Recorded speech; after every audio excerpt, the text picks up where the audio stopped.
नमस्कार, मैं हूं मृत्युंजय कुमार झा और आज की बड़ी खबर यह है कि मौसम विभाग ने पहला पूर्वानुमान मानसून को लेकर जारी कर दिया है और जिसमें यह कहा है कि इस सीजन में सामान्य मानसून रहेगा। 96% बारिश की उम्मीद मौसम विभाग ने जताई है। हालांकि ये बात भी आईएमडी ने कही है कि जो सेकेंड हाफ ऑफ मानसून होगा, मतलब अगस्त और सितंबर का महीना, वहां पर अल नीनो भी दिख सकता है। आइए आपको सुनाते हैं कि आईएमडी ने क्या कहा है। सर, आप आने वाले मानसून को किस तरीके से देखते हैं और इसका किस तरीके से प्रभाव, और कौन सी ऐसी जगह होंगी भारत में जहां पे इसका हायर रेंज में देखा जाएगा या मॉडरेट रेंज में देखा जाएगा? आने वाले मानसून सीजन के लिए आज जो पूर्वानुमान जारी किया गया, इसके हिसाब से सारा भारतवर्ष के लिए मानसून नॉर्मल रहने का पूर्वानुमान किया गया है। नॉर्मली मानसून सीजन में 87 सेंटीमीटर रेनफॉल रिकॉर्ड किया जाता है। आज जो पूर्वानुमान इशू किया गया, इसके हिसाब से रेनफॉल नॉर्मल की 96% विथ मॉडल एरर ऑफ ±5% होने का पूर्वानुमान है। यानी 87 सेंटीमीटर की 96% अर्थात 83.5 centimetre rainfall with model error of ±5% होने का पूर्वानुमान किया गया है। मगर भारत की डिफरेंट एरिया की बात करें, जो साउथ इंडिया है, ईस्ट सेंट्रल इंडिया है और ईस्ट इंडिया के कुछ हिस्सा और नॉर्थ ईस्ट इंडिया के कुछ हिस्सा में बारिश नॉर्मल से एबो नॉर्मल होने का पूर्वानुमान किया गया है, जबकि वेस्ट सेंट्रल इंडिया और नॉर्थ वेस्ट इंडिया के कुछ हिस्सा में बारिश नॉर्मल से बिलो नॉर्मल होने का पूर्वानुमान किया गया है। सर, एल नीनो का अगर बात करें, उसके वजह से क्या फर्क पड़ेगा इस मानसून में? अभी जो कंडीशन है वो न्यूट्रल कंडीशन चल रहा है, ना एल नीनो ना ला नीना कंडीशंस। हमारा जो पूर्वानुमान है कि मानसून सीजन के दौरान एल नीनो कंडीशन डेवलप हो सकता है और moderate El Nino condition develop होगा और ये जुलाई महीने में शुरू हो सकता है। इसके लिए इसका जो प्रभाव ये फेटल होगा तो second half of monsoon season में होने का पूर्वानुमान किया जा रहा है। और इसके साथ साथ जो हमारा जो इंडियन ओशन डाइपोल है, यानी जो इंडियन ओशन इक्वेटोरियल रीजन में जो टेम्परेचर राइज हो रहा है सी सरफेस का, इसमें फेवरेबल डेवलपमेंट हो रहा है, यानी positive Indian ocean dipole develop हो रहा है, जो भारत का मानसून सीजन का जो बारिश होता है इसको फेवर करता है। और तीसरा है कि जो स्नो कवर एरिया होता है यूरेशिया, मतलब यूरोप और एशिया रीजन पे, इस बार दिसंबर टू मार्च के अंदर जो स्नो कवर रिकॉर्ड किया गया वो नॉर्मली जितना होता है इससे कम है। सो जब ये नॉर्मल से कम होता है वो मानसून के लिए फेवरेबल होता है। सो यानी आपका स्नो कवर और इंडियन ओशन डाइपोल मानसून के लिए फेवरेबल है और एल नीनो डेवलप होगा तो वो अनफेवरेबल हो सकता है। तो आप सुन आईएमडी को और कि मानसून को लेकर आगे के हालात क्या होने वाले हैं। हमारे साथ सिराज हुसैन साहब हैं, फॉर्मर एग्रीकल्चर सेक्रेटरी। सिराज जी, बहुत बहुत स्वागत है आपका।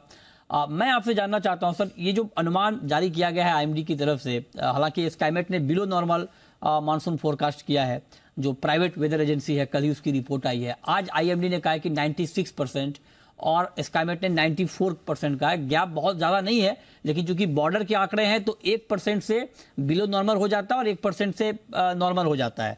हालांकि अगस्त और सितंबर के लिए आईएमडी ने भी चिंता जताई है कि अल नीनो रहेगा। बिटवीन द लाइन्स अगर आप देखें इस फोरकास्ट को, तो आपको क्या लगता है मानसून को लेकर? देखिए, आईएमडी ने एक अच्छी खबर देश को दी है और मैं समझता हूं कि मॉनसून के केरला को हिट करने तक हम कम से कम ये उम्मीद कर सकते हैं कि हमारे देश की जो सबसे बड़ी संस्था है, सबसे ज्यादा साइंटिफिकली एम्पावर्ड संस्था आईएमडी है, उसने एक अच्छी प्रेडिक्शन की है। लेकिन हमें ये याद रखना चाहिए कि मॉनसून साइंस इतनी डेवलप्ड नहीं है कि वो बहुत एक्यूरेटली फोरकास्ट कर सके कि मॉनसून का बिहेवियर कैसा होगा।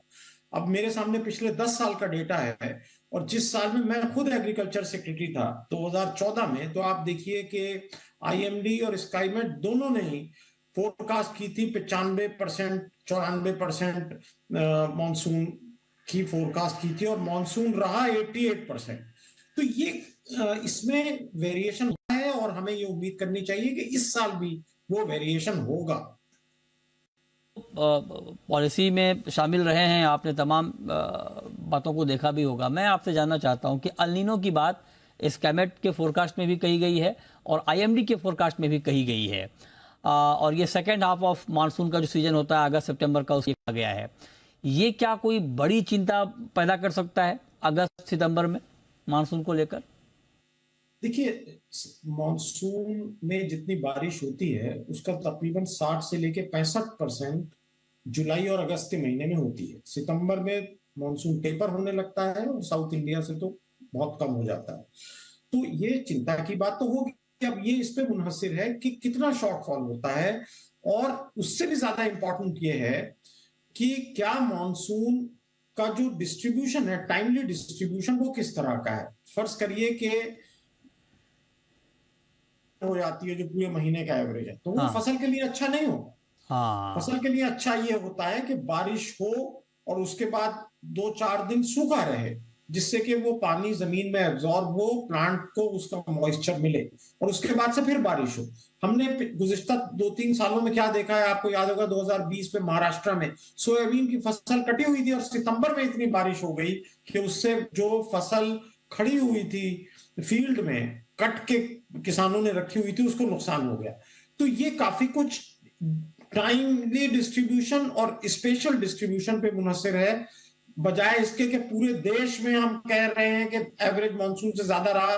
ठीक है, वो तो इस साल भी रहा, लेकिन यूपी, बिहार, बंगाल, तीनों जगह बहुत 25% इंपॉर्टेंट से है। लेकर 50% तक यस, मानसून में कमी रही। ठीक बात है। ये बहुत महत्वपूर्ण बात है कि सिर्फ बारिश का होना पर्याप्त नहीं है, वितरण, डिस्ट्रीब्यूशन ऑफ रेन, ये बहुत इंपॉर्टेंट है खेती के लिहाज से।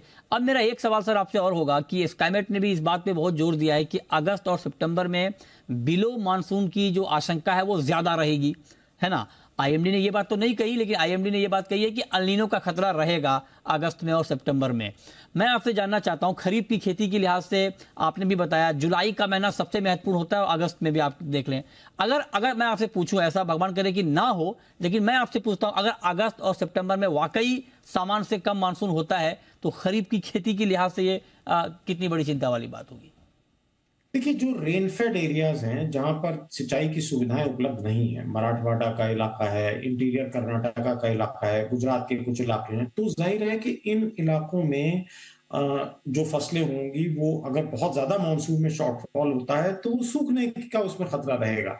तो मुझे लगता है कि गवर्नमेंट अपने तौर पर इसका असेसमेंट करेगी, उनके पास कंटिजेंसी प्लान जिलों के हैं, और हो सकता है कि गवर्नमेंट की तरफ से ये एडवाइजरी आए कि इन इलाकों के किसान जो दलहनी फसलें हैं वो उगाएं, मूंग की फसल उगाएं और कुछ ऐसी फसलें उगाएं जिसमें पानी की कम जरूरत होती है।